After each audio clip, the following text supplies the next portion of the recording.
ബംഗാളിൽ കലാപത്തിന് ആഹ്വാനം ചെയ്ത് ബി.ജെ.പി. ഹിന്ദുക്കൾ വീടുകളിൽ ആയുധം കരുതണമെന്ന് ബി.ജെ.പി. നേതാവ് ബംഗാൾ ബി.ജെ.പി. മുൻ അധ്യക്ഷനുമായ ദിലീപ് ഘോഷ് പരാമർശിച്ചു.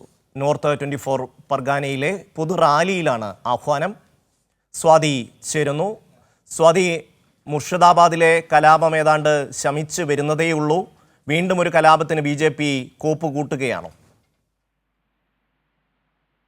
ഷമീൻ, സൗത്ത് 24 പർഗാനാസിൽ കഴിഞ്ഞ ദിവസം നടന്നിട്ടുള്ള റാലിയിലാണ് ഇത്തരത്തിൽ ബി.ജെ.പി. നേതാവ് മുൻ ബി.ജെ.പിയുടെ പശ്ചിമ ബംഗാൾ അധ്യക്ഷൻ കൂടിയായ ദിലീപ് ഘോഷ് ഇത്തരത്തിലൊരു പരാമർശം നടത്തിയിട്ടുള്ളത്.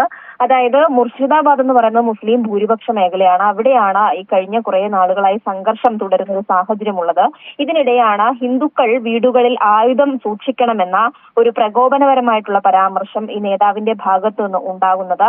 ഈ റാലിയിൽ പങ്കെടുക്കവേ ഹിന്ദുക്കൾ വീടുകളിൽ ടെലിവിഷൻ, മറ്റ് ഫർണിച്ചറുകൾ വാങ്ങിക്കുന്നു, എന്തുകൊണ്ടാണ് ആയുധങ്ങൾ വാങ്ങാത്തത്, എല്ലാവരും വീട്ടിൽ ആയുധം സൂക്ഷിക്കണമെന്നും എന്തെങ്കിലും സംഭവിച്ചാൽ നിങ്ങൾ പോലീസിനെ വിളിക്കും, എന്നാൽ പോലീസ് രക്ഷയ്ക്കായി എത്തുന്നില്ല എന്നുള്ള പ്രസ്താവനയാണ് ഇപ്പോൾ നേതാവിന്റെ ഭാഗത്ത് നിന്ന്, ഈ ബി.ജെ.പി. നേതാവിന്റെ ഭാഗത്ത് നിന്ന് ഉണ്ടായിട്ടുള്ളത്.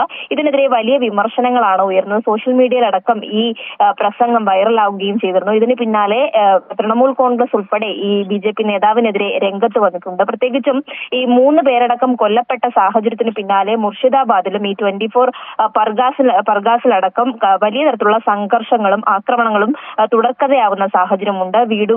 വീടുകളും അതോടൊപ്പം വാഹനങ്ങളും ഒക്കെ തീവെച്ച് നശിപ്പിക്കുന്ന സാഹചര്യത്തിലൂടെ കടന്നു പോകുമ്പോൾ കൂടിയാണ് ഇത്തരത്തിൽ വീണ്ടും ഒരു കലാപത്തിന് ആഹ്വാനം ചെയ്യുന്ന തരത്തിലേക്കുള്ള പരാമർശം ബി.ജെ.പി. നേതാവിന്റെ ഭാഗത്തു നിന്നുണ്ടാകുന്നത്. ഇത് പ്രകോപനകരമാണെന്നും അതോടൊപ്പം സാമുദായിക ഐക്യം തകർക്കുന്ന തരത്തിലേക്കാണ് ബി.ജെ.പി.